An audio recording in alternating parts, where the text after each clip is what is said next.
Aujourd'hui, on va voir le guide ultime pour préparer sa retraite, avoir un maximum de revenus pour satisfaire son train de vie. Il y a certaines personnes qui vont prendre leur retraite dans 5 ans, 10 ans. Ces personnes-là, je pense qu'elles auront une retraite. Ceux qui sont nés dans les années 2000, voire fin des années 90, pourront ne pas avoir de retraite. On a aujourd'hui beaucoup moins de cotisants qu'auparavant. On a beaucoup plus d'inactifs que d'actifs, donc des personnes qui ne travaillent pas que des personnes qui travaillent. Donc c'est pour cette raison qu'il va commencer à falloir dès aujourd'hui à préparer des choses pour sa propre retraite. Le but de cette vidéo est de t'aider à préparer ta retraite pour que tu puisses avoir une retraite épanouie, heureuse, faire tout ce dont tu as besoin et surtout ne manquer de rien. La première étape est de planifier financièrement ta retraite. Il va falloir que tu saches exactement combien tu auras à ta retraite, à quel âge tu pars à la retraite, le mois exact. Il y a des simulateurs qui te permettent de le faire pour voir combien tu auras à ta retraite et à quel âge tu vas prendre ta retraite.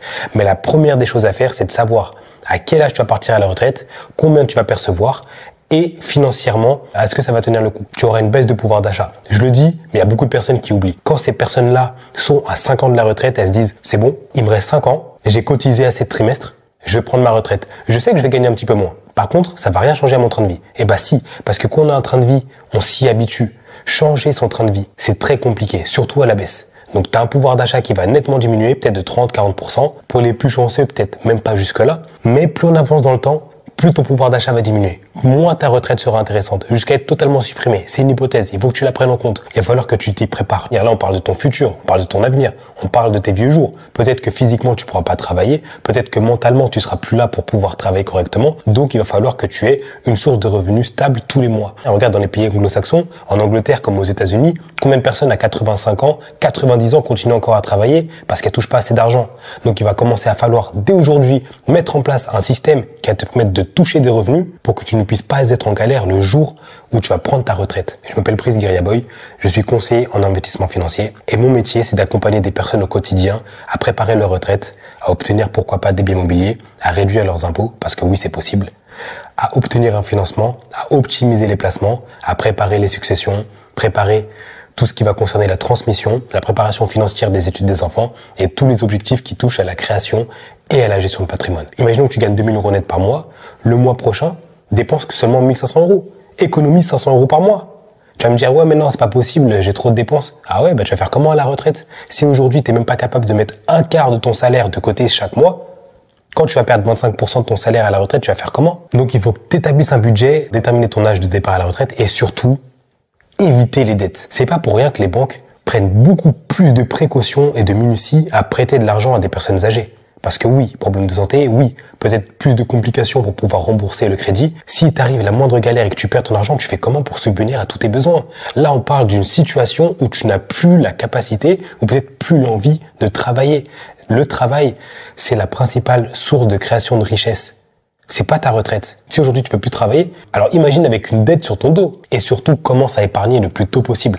Parce que combien de personnes disent, oui mais non, moi je suis jeune, j'ai pas besoin de préparer ma retraite, je vais attendre 45 ans, à partir de 50 ans, à partir de là, à partir de mes 50 ans, je vais commencer à épargner pour ma retraite. C'est trop tard. À partir de 50 ans, tu veux préparer ta retraite, mais c'est trop tard. Tu prends en moyenne 30 ans pour préparer ta retraite. Et encore plus pour les personnes qui souhaitent transmettre leur patrimoine. Parce que j'ai parlé des personnes qui veulent préparer leur retraite, avoir quelque chose d'intéressant. Mais si en plus, tu souhaites transmettre ton patrimoine, si tu as 0, tu vas faire comment? Il va falloir que tu épargnes tous les mois le plus tôt possible. Maximum 30 ans, tous les mois, tu mets une partie pour ta retraite. T'as pas le choix. Si tu gagnes très bien ta vie, tu as un train de vie corrélé avec ce que tu gagnes. Donc même quand tu vas aller à la retraite, tu vas continuer à consommer comme auparavant. Peut-être pas autant, mais tu vas garder un certain train de vie. Donc peu importe, même si tu gagnes beaucoup d'argent ou pas beaucoup d'argent, tu dois mettre de côté tous les mois à partir de 30 ans. Avant, c'est encore mieux. Et les personnes qui souhaitent s'y pencher à partir de 50 ans, seulement 10-15 ans pour préparer ta retraite, tu as intérêt à mettre au moins la moitié de ton salaire de côté. Soit tu prends un rendez-vous avec moi ou un conseiller en gestion de patrimoine pour déterminer exactement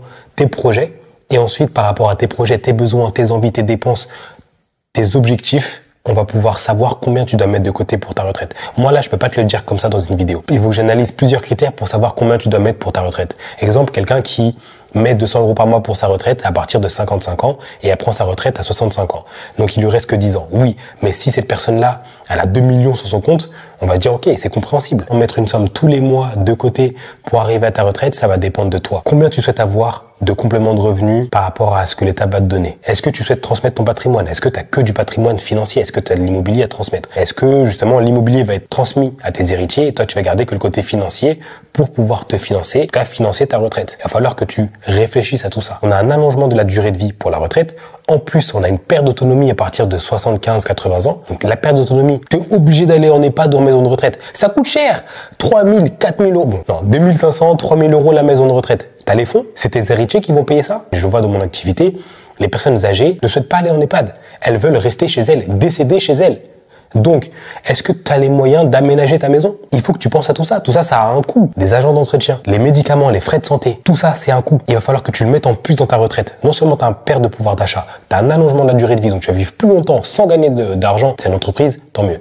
Mais même si tu commences à perdre des capacités mentales, ton entreprise, il va falloir que tu commences à la céder à quelqu'un. Ou alors quelqu'un va le faire à ta place si tu as vraiment zéro neurone. Mais comment estimer le budget? Comment savoir quelle charge exacte j'aurai au moment de la retraite? C'est tout simple. Tu regardes tes relevés bancaires. Le tableau budgétaire, c'est le tableau qui permet de déterminer l'ensemble des charges comparé à l'ensemble des revenus et voir si on a un solde budgétaire positif, donc c'est-à-dire qu'on gagne plus d'argent que ce qu'on dépense, ou voire neutre, on dépense exactement tout ce qu'on gagne à la fin de chaque mois, ou déficitaire, à ce moment-là, on dépense beaucoup plus que ce qu'on gagne et c'est comme ça que les découvertes se font. Le tableau budgétaire, pour le faire, il faut regarder les relevés bancaires. N'aie pas peur, jette un coup d'œil, tu regardes tout de suite après cette vidéo, tu regardes ton relevé bancaire, tu regardes exactement chaque transaction que tu as fait, ligne par ligne. Tu vas te rendre compte qu'il y a au moins 2-3 lignes, 2-3 transactions. Tu vas te demander, mais attends, comment ça se fait que je paye encore ça? Comment ça se fait que je suis prélevé 40 euros par mois pour un service que je n'utilise même plus? Tu regardes tes charges sur ton relevé bancaire, ça va te donner une estimation de combien tu vas consommer en étant à la retraite. Cette estimation peut être faussée parce que, comme je l'ai dit tout à l'heure, à ta retraite, tu as plus de temps libre, tu vas vouloir combler ce temps libre avec des sorties. Prends en compte au moins 30 à 40% de plus de charges. Donc si tu as 1000 euros de charge, prends au moins 1400 euros de charge, 40% de plus par mois pour tout ce qui va être les frais médicaux, les frais d'aménagement par rapport à la perte d'autonomie, la vieillesse, etc., les véhicules, les frais de transport. Au moment où tu prends ta retraite, à partir d'un certain âge, toute ta vie va changer. Tu vas plus consommer pareil et il va falloir vraiment que tu fasses une estimation avec 40% de plus de tes charges pour pouvoir satisfaire au mieux ton niveau de vie. Même si tu dis 40% de charge en plus que je dois prendre en compte, c'est trop, c'est pas grave. Il y a jamais trop, en fait. À la retraite, t'as jamais trop d'argent. Moi, je te le dis. Donc, prends en compte 40% de charges en plus. L'inflation, quand même, c'est quelque chose qui peut te faire peur et même, ça va réduire ton pouvoir d'achat à un minimum. Ton pouvoir d'achat va diminuer pendant 30 ans. Donc, c'est pour ça que je dis que on n'a jamais trop d'argent à la retraite. Il faut faire face aux 10, 15, 20, 30 ans, voire 40 ans de retraite pour certains qui vont vivre très longtemps. Comment tu vas financer 40 ans de retraite si tu la prépares pas à partir de tes 30 ans? Et un conseil que je peux te donner, fais en sorte de pouvoir rembourser toutes tes dettes, toutes tes hypothèques avant ta retraite. Il faut que tu aies le moins de charges, le moins d'abonnements, toutes charges mensuelles par mois à ta retraite. Vraiment essayer de tout diminuer pour qu'à ta retraite, tu aies vraiment le moins de charges possible. Au moins un tiers, voire la moitié, c'est tout ce qui va être les charges primaires qui sont en rapport avec ton lieu d'habitation. Donc soit tu as un crédit, soit tu as un loyer, plus les charges de vie, donc les frais, eau, électricité, courses alimentaires. Tout ça, ça représente entre un tiers et 50% de toutes tes dépenses au global. Si tu es propriétaire, il te reste encore pas mal de mensualités à rembourser. Fais en sorte, si tu peux, de rembourser par anticipation, de solder ton prêt le plus tôt possible avant ta retraite. Ça va peut-être te mettre en difficulté à un certain moment ou peut-être diminuer ton épargne. Ça va valoir le coup si à côté, ce qui te reste, tu vas pouvoir le faire dynamiser. Je mets de l'argent sur mes livrets pour ma retraite. Je mets de l'argent sur mon PEL pour ma retraite. Je mets de l'argent à côté sur mes comptes bancaires pour ma retraite. J'ai 5 banques. Cet argent-là, il perd parce qu'il y a de l'inflation. Donc si ton argent, tu l'investis pas, tu vas commencer à tout perdre. 3% par-ci, 4% par-là, 2% par-là. Au bout de 30 ans, ton capital s'est divisé par 2. Donc, il va falloir commencer à mettre en place tout de suite des solutions d'investissement durables. Si ton investissement aujourd'hui te rapporte moins que l'inflation, tu perds de l'argent. Aujourd'hui, l'inflation elle est à 4%, 4,5%. Si tu n'as pas au moins 4,5% de rendement par an minimum, tu perds de l'argent. Pour ta retraite, c'est pareil. Si tes livrets te rapportent pas plus de 4,5%, investis ailleurs. Et si tu as plusieurs dettes et tu te demandes laquelle je dois solder en premier, tu soldes toujours la dette qui a le taux le plus élevé. Je répète, si tu as plusieurs dettes, tu dois toujours solder la dette qui a le taux le plus élevé. Parce que c'est celle qui te coûte le plus cher. Donc tu peux faire un regroupement de crédit, renégocier tes taux. Tu peux te pencher aussi sur des sources de revenus complémentaires pour ta retraite. Certaines entreprises proposent des dispositifs qui peuvent te permettre, à travers elles, d'investir pour ta retraite. Tu as le PER aussi, plan épargne retraite. Donc tu investis chaque mois et tu peux débloquer ce PER sous forme de capital ou de rente. C'est-à-dire soit tu récupères tout d'un coup, soit tu récupères sous forme de rente. Donc tous les mois tu récupères une certaine somme. PER et le PERO, ça va pouvoir te rapporter un petit peu d'intérêt. Ce sont des dispositifs qui sont composés de plusieurs actifs financiers. Donc tu peux choisir les actifs qui vont financer ta retraite. Donc tu peux investir dans des actions, des obligations, etc. Si tu sais pas quoi faire, prends un rendez-vous, on en parle en privé. Voilà, il va falloir que tu t'y penches pour investir le mieux possible, préparer des solutions d'investissement à côté. Donc le PER, ça peut être une bonne solution. Et en plus de ça, pour les personnes qui payent des impôts, tu peux déclarer le montant investi dans un PER dans la limite des 10% des revenus annuels. Et ça va t'accorder une réduction d'impôt liée à ton taux marginal d'imposition. Donc si tu investis 2000 € dans un PER et que tu es dans la tranche marginale d'imposition à 30%, ça va réduire tes impôts de 2000 € fois 30%. Tu as des dispositifs comme le PER, etc. qui te permettent d'avoir des revenus complémentaires pour ta retraite, mais ce ne sont pas les seuls dispositifs. L'assurance vie est aussi une excellente solution pour les personnes qui veulent profiter de leur retraite. Pourquoi? Parce que l'assurance vie, au bout de 8 ans, tu as un avantage fiscal intéressant. C'est-à-dire que tu peux retirer petit à petit tes fonds sans payer d'impôts, zéro. Sauf les prélèvements sociaux. Mais voilà, l'assurance vie, à partir de 8 ans, tu as un avantage fiscal qui est très intéressant. Et en plus de ça, même si tu souhaites transmettre ton patrimoine, et ben l'assurance vie, tu peux transmettre jusqu'à 152 500 € par héritier, sans droit de succession, en plus de l'abattement des 100 000 €. Mais voilà, l'assurance vie, c'est une très bonne solution pour pouvoir investir et fructifier ton argent. Bien sûr, si c'est investi dans des bons supports, peut-être que tu as une assurance vie, tu te dis, bah oui, mais moi j'ai investi déjà dans une assurance vie, etc. Si ton assurance vie, elle fait moins que 4,5% par an, t'attends quoi pour changer? T'as des années où ça va moins performer que d'autres, mais si ton assurance vie, elle te rapporte moins de 5% par an, il y a un problème. Après, ça dépend aussi sur quoi t'investis. Et avec les rééquilibrages, c'est-à-dire que lorsque tu investis dans une assurance vie, tu investis dans plusieurs actifs. Et s'il y a un des actifs dans lesquels tu as investi qui commence à perdre de la valeur et qu'un autre actif prend de la valeur, il va falloir que tu vendes les actifs qui ont pris de la valeur pour réinvestir dans ceux qui ont perdu de la valeur, pour réajuster la balance. Ça s'appelle un rééquilibrage. Pourquoi faire ça? Je vais pas rentrer dans les détails, mais ça permet de réduire le risque et d'augmenter le rendement. En tout cas, les solutions type PER ou assurance vie sont très bonnes pour un complément de revenu à la retraite. Tu as aussi, par exemple, les SCPI qui sont très bonnes pour un complément de revenu à la retraite parce que les SCPI offrent des loyers chaque mois et en plus de ça, le ticket à l'entrée est faible. Pour ceux qui ne le savent pas, une SCPI, c'est une société civile de placement immobilier. Tu investis dans un parc immobilier, tu as plusieurs typologies de biens immobiliers différents qui vont te rapporter un rendement et ce rendement-là va constituer tes loyers. La SCPI va trouver les biens immobiliers, donc ça peut être des commerces, des locaux, des bureaux, des hôpitaux, des hôtels. Ces organismes-là vont payer un loyer. Ces loyers vont être redistribués par la SCPI aux investisseurs et c'est comme ça que tu es rémunéré. La SCPI prend un pourcentage sur les loyers, mais en moyenne, une SCPI distribue 5% de rendement par an à ses investisseurs, ce qui correspond au loyer. La SCPI est une très bonne solution pour avoir des revenus complémentaires à la retraite sans avoir besoin de s'endetter. Avec la SCPI, tu n'as pas besoin de prendre en charge les locataires.